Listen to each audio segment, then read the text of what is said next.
दिवसीय धरना देकर सरकार के समक्ष उठाई 4 लेन सड़क के निर्माण की मांग। सड़क निर्माण को लेकर दिए गए धरना में शामिल हुए क्षेत्र के सामाजिक संगठन तथा गांव के जनप्रतिनिधि।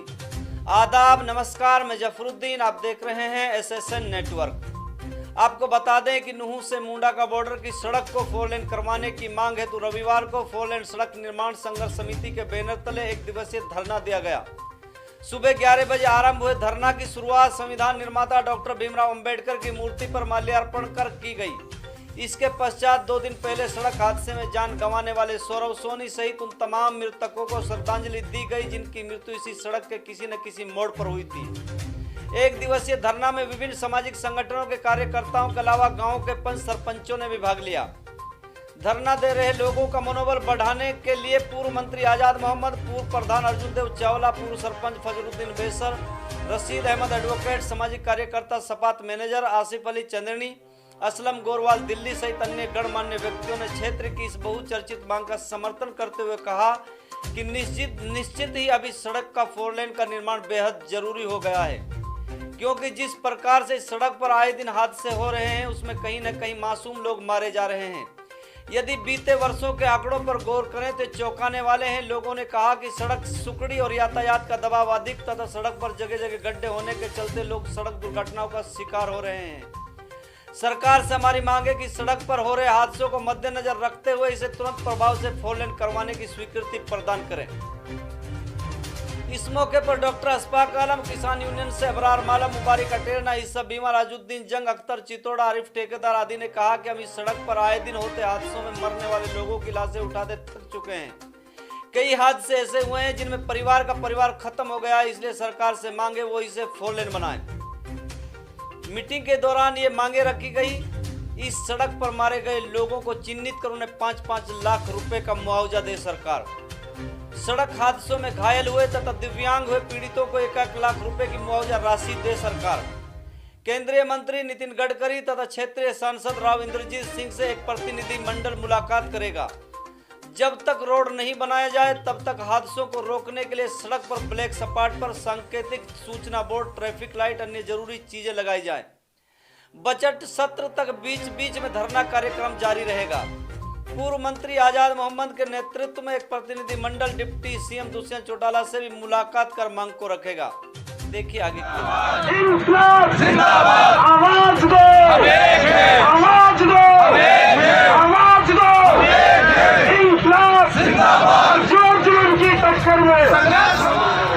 हम गुजारिश करते हैं, एक के बाद एक हम कर रहे हैं। कितनी बहनों का मतलब सुहाग उधर रहा है, कितनी माओ की गोदें उधर रही है। हम कहना चाहते हैं सरकार से, ये कब तक कहेंगे हम?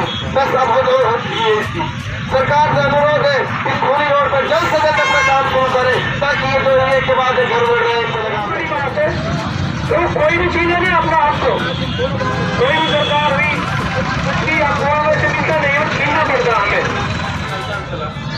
ये मुहिम आज की नहीं है, बहुत पुरानी मुहिम है और लगातार हम इनसे जुड़े हुए हैं, लेकिन जमीन स्तर पर आज मैं पहली बार यहाँ पर आपके बीच में आया।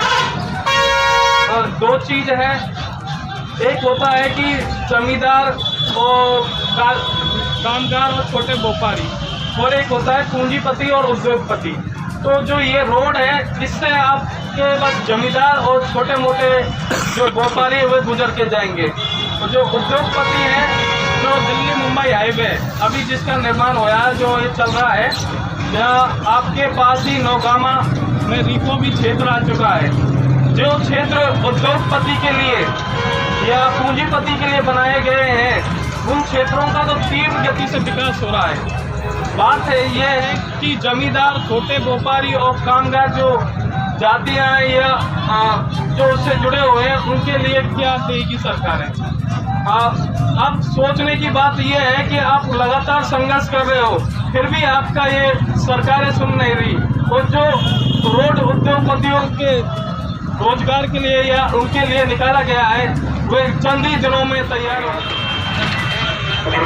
मायूस से जो अलग प्रश्न है तो मायूस होने की तो कोई जरूरत नहीं है। और जब भी हम कभी कोई अच्छी शुरुआत करते हैं तो जैसे मैनेजर साहब ने कहा ना कि अच्छे लोगों की संख्या हमेशा कमी होती है और जो लापरवाह या जो समाज के बेफिक्र लोग हैं उनकी संख्या बहुत ज़्यादा ही होती है। आज छोटे को देश चला रहे हैं तो समाज साहब ने बड़े डिटेल में जो समझा है। तो आप हम जो लोग यहाँ बैठे हैं वो सब वो लोग हैं जो कौम के और हमें जो रोड की जो फिक्र को लेकर बैठे हैं। अभी कई बार इस तरह से पैदल मार्च जो हमारी भाई ने निकाला और सारे लोग हमारे यहाँ पे जो अपने बैठे हुए हैं डॉक्टर अब्बास साहब बैठे हुए हैं ये वहाँ पे बड़े तरीके से हमारा मुँह तक ये गया है। तो हम लोगों को तो ये कोशिश करनी चाहिए कि हम अपने युवाओं को और अपने लोगों को समझाएं कि इस रोड को 4 लाइन होना जो है वो कितना जरूरी है, क्योंकि जो मौतों का सिलसिला है वो तो देख रहे हैं आप हर रोज फेसबुक के माध्यम से आपको पता चल ही जाता है। लेकिन उसके अलावा भी अगर 4 लाइन का जो हम जब ये 4 लाइन होगा तो हमारा विकास भी उस 4 लाइन के जरिए होगा। यहाँ पे जो है हमारे जमीन के रेट बढ़ेंगे और बहुत सारे संसाधन हमारे यहाँ पर लग सकते हैं।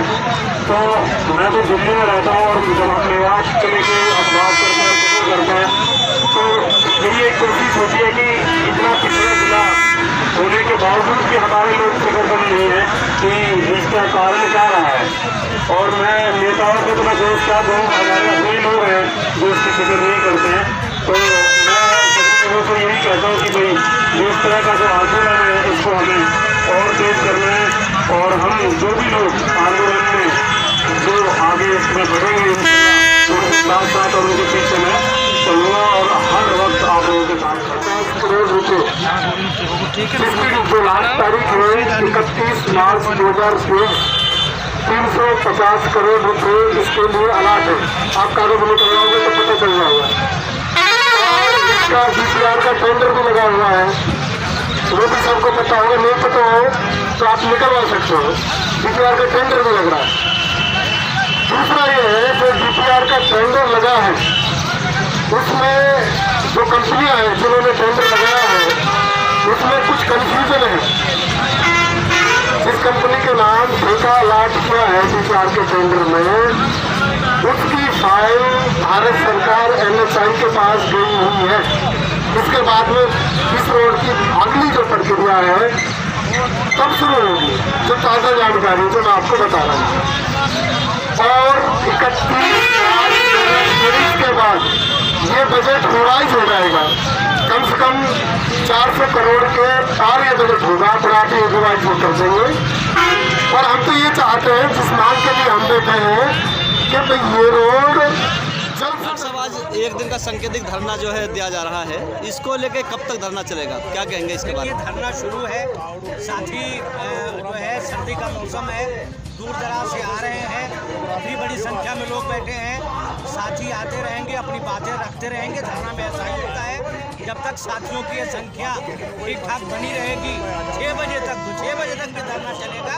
हम बिल्कुल समय पे धरना शुरू हो गया है और ये स्मूथली चल रहा है और जब तक लोगों की भीड़ आती जाती रहेगी तब तक धरना चलता रहेगा। तो किस लिए धरना दिया गया है सर, इसके बारे में आप बताएंगे?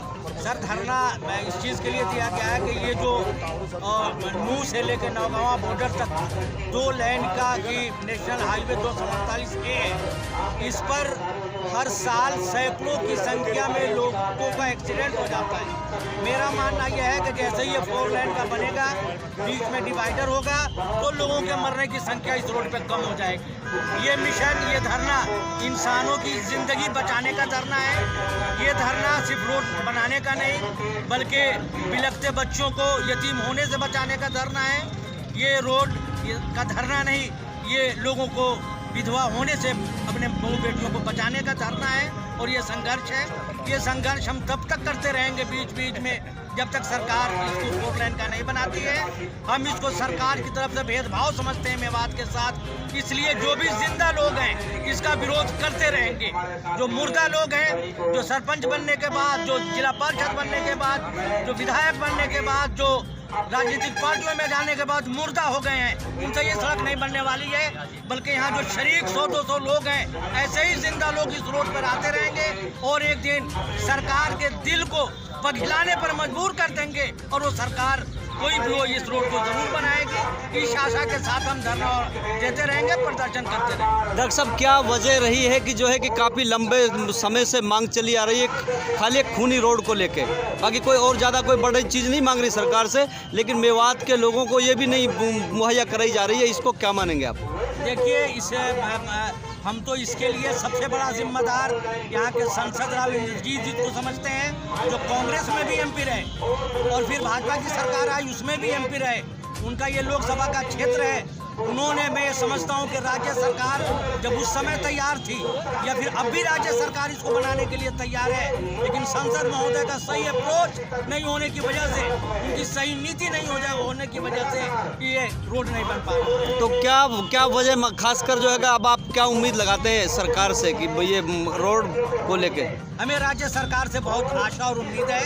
खट्टर साहब एक अच्छे मुख्यमंत्री हैं, उनके माध्यम से केंद्र सरकार को ठीक से ये आवाज़ पहुंचेगी तो नए बजट में मुझे उम्मीद है कि इसके लिए बजट लोकेट होगा और आने वाले समय में ये रोड 4 लाइन का बनेगा। मैं आशा करता हूँ, उम्मीद करता हूँ। हम एक आशावादी आदमी है और खट्टर साहब की सरकार से हमें आशा और उम्मीद है कि वो केंद्र सरकार को सही मानों में अप्रोच करके इस नेशनल हाईवे को 4 लेन बनवाने में सफल। अगर सरकार अब भी अगर आपकी मांगों को अगर नहीं मानेगी तो आप लोगों का अगला कदम क्या होगा? अगर सरकार इसको नहीं मानती है तो मेवात के तमाम संगठनों, तमाम जिंदा दिल लोगों और तमाम ऐसे लोग जो इस रोड को 4 लाइन का बनाना चाहते हैं, उनके साथ बैठ करके अगली रणनीति बनाएंगे और जैसा सभी साथियों का मशवरा होगा इस रोड के लिए अगला संघर्ष का ऐलान करेंगे।